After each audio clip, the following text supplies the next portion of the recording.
প্রবেশ করিয়া আহে হস্তিনার রাজা হঙ্গে আহে মহারানী কৌরবর মাতা আরে হঙ্গে আহে মহারানী কৌরবর মাতা ধীরে ধীরে চলিয়া হে মরি নব দান রাম হরি রাম হরি বোলা হরব জানা আরে রাম হরি রাম হরি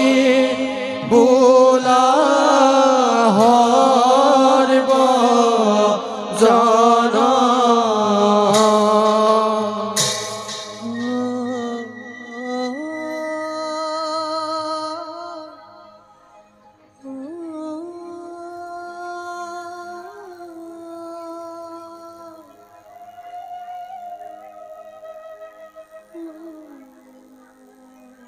মহারাজ গন্ধারী আপনি এবার আমার পুত্র বুঝাই চাবচোন আপোনাৰ কথা সি নিশ্চয় শুনিব সি নুশুনে ৰাণী সি মোৰ কথা নুশুনে কিয়নো শুনিব মহাৰাজ অভিমানী হলেও মোৰ পুত্ৰ দুৰ্যোধন অবিবেচক নহয় আপুনি তাৰ পিতা জন্মদাতা আপোনাৰ কথা সি নিশ্চয় শুনিব মহাৰাজ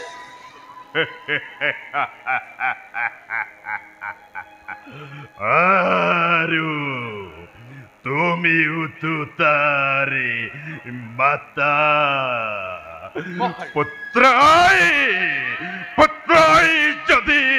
পিতৃৰ কথা শুনিব পাৰে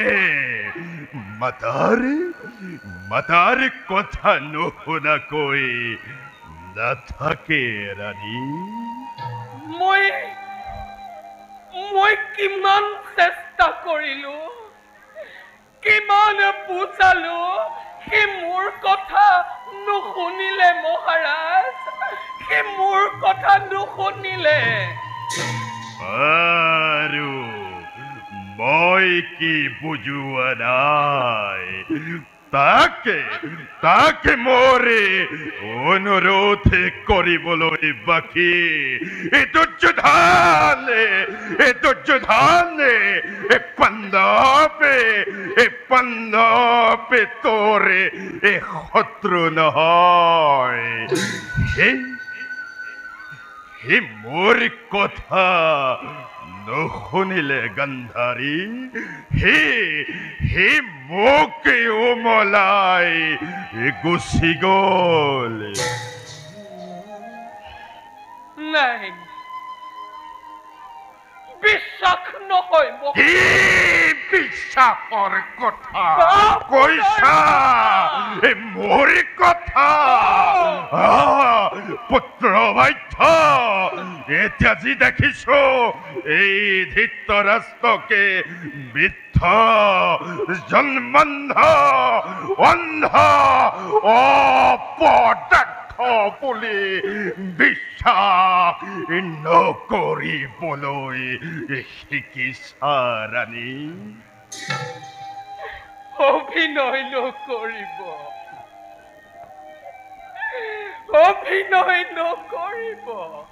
এই কুৰুক্ষেত্ৰ মহা সমৰৰ কাৰণে কৌৰৱৰ পিতা আপুনি আৰু সেইবাবে আপুনিয়ে সকলোতকৈ দায়ী মহাৰাজ দায়ী শাস্তি দিয়া গন্ধাৰী শাস্তি দিয়া বীৰৰ ৰমণী তুমি ৰাজেশ্বৰী শাস্তি দিয়া শাস্তি দিয়া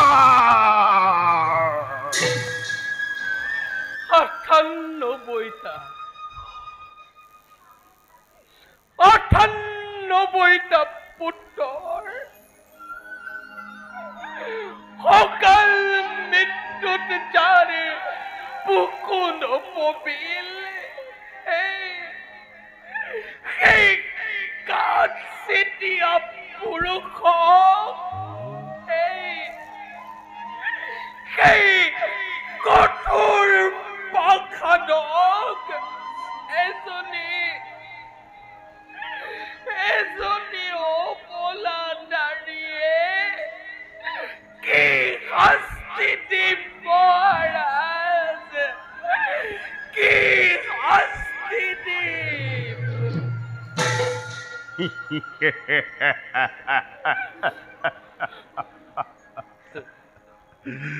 পুত্ৰ কতে জৰ্জৰিত হবলৈ কৈছা ৰাণী এই বহুতে দিনৰ এই আগতেই হৈছ যিদিনা তুমি এই করুণাময় জননীয়ে নিচে এই গর্ভধারণ করা দেব শিশুকে এই গর্ভর ভিতরতে লোর মধ্যে গড়রে পরিয়ায়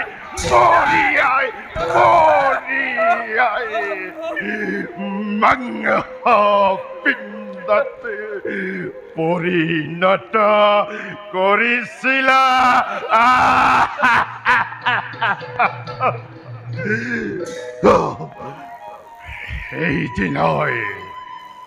সেইদিনাই মই পুত্ৰ শোকতে জৰ্জৰিত হৈছো ৰাণী এতিয়া আৰু মোৰ অশ্ৰু টকিবলৈ বাকী নাই অশ্ৰু নদী বৈ শিলৰ হাকোলাই বুকুৰ চেনে নাইকিয়া হলে